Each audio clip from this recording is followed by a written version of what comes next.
What if I told you that the most powerful people in the world share one secret skill that makes them untouchable? They've mastered something that 99% of people will never understand. The art of not caring. Not in a cold, heartless way, but in a calculated, strategic manner that gives them complete psychological control over their environment. Today, you're going to learn the same techniques that sociopaths use naturally, that Stoic philosophers perfected centuries ago, and that modern psychology has finally decoded. By the end of this video, you'll understand why emotional detachment isn't just a survival skill, it's a superpower. But here's the thing. Once you learn this, there's no going back.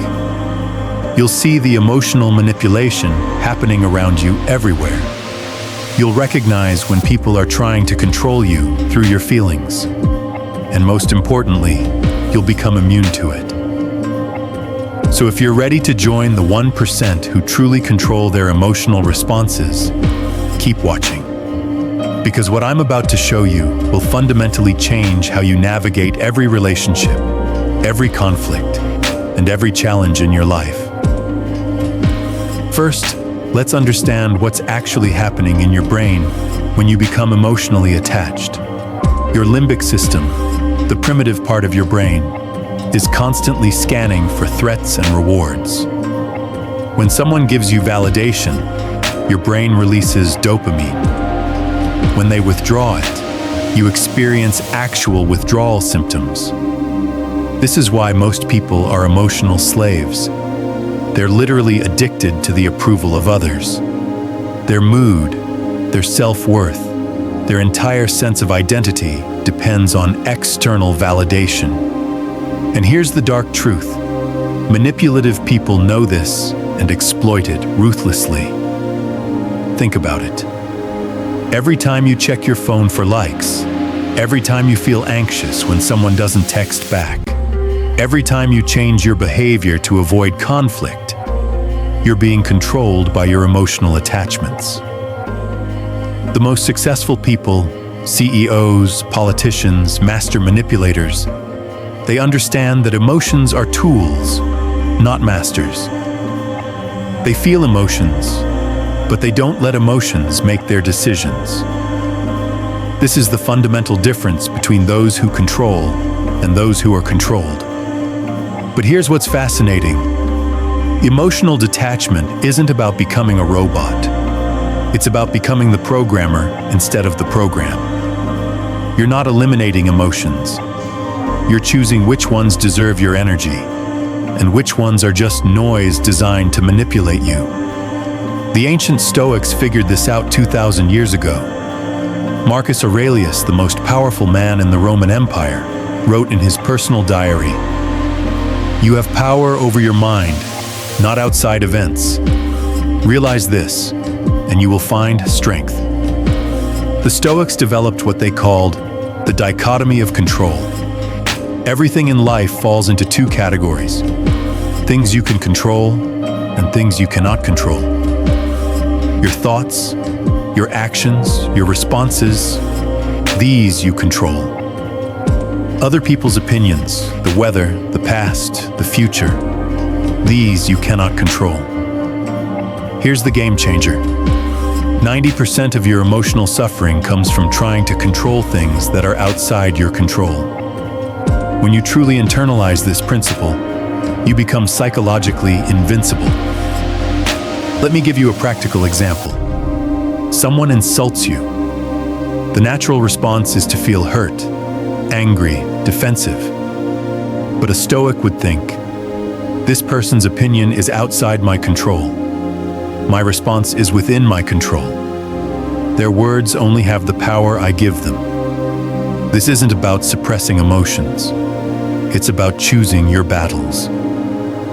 When you stop reacting to every provocation, every slight, every attempt to push your buttons, you gain something invaluable: psychological freedom. The Stoics called this preferred indifference. You can prefer certain outcomes without being attached to them. You can want success without being devastated by failure.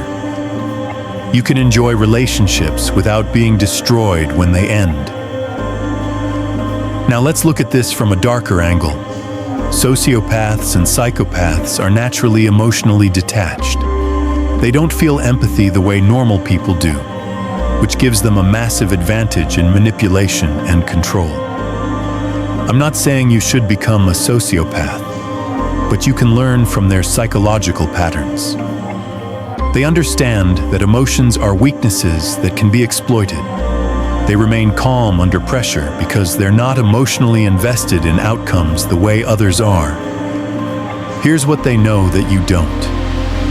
Every emotional reaction you have gives away information about your vulnerabilities. When someone can predict what will make you angry, sad, or excited, they can control you. Think about the people who have the most power over you. They're the ones who can trigger your strongest emotional responses. Your ex who knows exactly what to say to make you jealous. Your boss who uses guilt to make you work overtime. Your parents who use disappointment to control your choices. Emotional detachment breaks these chains. When you stop reacting predictably, you become unpredictable. And unpredictable people are much harder to manipulate. But here's the sophisticated part. You don't have to be cold or cruel. You can still be kind, still help others, still form connections. The difference is that you're choosing to do these things from a position of strength, not weakness. You're not helping because you need validation. You're helping because you've decided it aligns with your values. All right, let's get into the actual techniques. These are the methods that will transform you from emotionally reactive to emotionally strategic. Technique 1. The observer self. Start practicing what psychologists call metacognition, thinking about your thinking. When you feel a strong emotion, step back and observe it like a scientist studying a specimen. Interesting. I'm feeling anger right now. What triggered this? What is my body doing? What thoughts are running through my mind? This creates distance between you and the emotion. Technique 2. The 24-hour rule. Never make important decisions when you're emotionally charged. Give yourself 24 hours. This isn't about suppressing emotions. It's about not letting them drive the bus. Most emotional reactions lose their intensity within hours. What feels like a crisis at 2 a.m. rarely feels the same at 2 p.m. the next day. Technique 3. Outcome independence. This is where you become truly dangerous to manipulators. Practice wanting things without needing them. You can prefer to get the job, but you're not devastated if you don't. You can enjoy someone's company without being destroyed if they leave. When you're not attached to outcomes, you make better decisions because you're not operating from fear or desperation. Technique 4. The gray rock method. When dealing with toxic people who feed off emotional reactions, become boring. Give short, factual responses. Don't provide the emotional drama they're seeking. Most manipulators will eventually move on to easier targets who give them the reactions they crave. Technique 5. Reframing every situation can be viewed through multiple lenses. Someone cuts you off in traffic. You can see it as a personal attack, or as someone having a bad day, or as an opportunity to practice patience. The situation doesn't change, but your emotional response does. The key is practice. Start small. Practice not reacting to minor annoyances. Build your emotional detachment muscle gradually. Don't try to become a stoic philosopher overnight. That's a recipe for failure. Here's what most people don't understand about emotional detachment. It completely changes the power dynamics in every relationship you have. When you're not emotionally reactive, You become the calm center in a storm of chaos. Think about the most influential people you know. They don't get rattled easily. They don't take things personally. They respond rather than react. This isn't coincidence, it's strategy. In negotiations, the person who cares less has more power. In relationships, the person who's less attached has more control. In conflicts, the person who stays calm usually wins. This isn't about being cold or manipulative. It's about operating from a position of strength rather than weakness. But here's the sophisticated part that separates masters from amateurs. You can still show emotions strategically. You can choose when to be vulnerable, when to show anger, when to display enthusiasm. The difference is that these become tools in your toolkit rather than automatic reactions you can't control. Watch how master manipulators operate. They remain calm while pushing others' emotional buttons.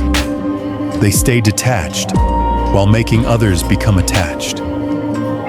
They use others' emotional reactions as information about how to influence them further. You don't have to become a manipulator, but you need to understand the game being played around you.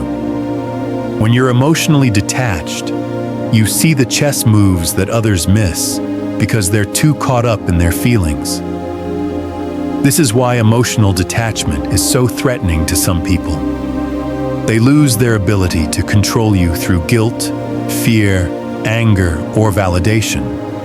You become unpredictable, and unpredictable people are powerful people. So here we are at the end. But really, this is just the beginning. You now possess knowledge that most people will never have. You understand the psychological mechanisms that control human behavior. You know how to step outside the emotional matrix that keeps others trapped. But here's the thing that's been bothering me throughout this entire video, and I wonder if you've noticed it too. As I've been teaching you how to become emotionally detached, how to not care, how to remain unaffected by others, I've been doing something else entirely. I've been making you care deeply about not caring. I've been making you emotionally invested in emotional detachment. I've been using every psychological trigger I've taught you to avoid. Urgency, exclusivity, the promise of power, the fear of being controlled. Do you see the paradox? The very act of wanting to master emotional detachment is itself an emotional attachment. The desire to be free from manipulation is itself a form of manipulation, self-manipulation. This is the final lesson, and perhaps the most important one. True emotional detachment isn't about following techniques or strategies. It's about recognizing that even the desire to be detached is just another form of attachment. The masters of this art understand something that can't be taught in a YouTube video. They know that the moment you think you've mastered emotional detachment, you've already lost. Because mastery itself becomes the new attachment. So as you leave this video and go back to your life, remember this. The most emotionally detached thing you can do is to not care about being emotionally detached. The most powerful position is to be comfortable with your own contradictions, your own humanity, your own occasional emotional reactions. The real secret isn't becoming a robot. It's becoming comfortable with being human while understanding the game being played around you. And that, my friends, is a mystery that each person must solve for themselves. The question is, will you?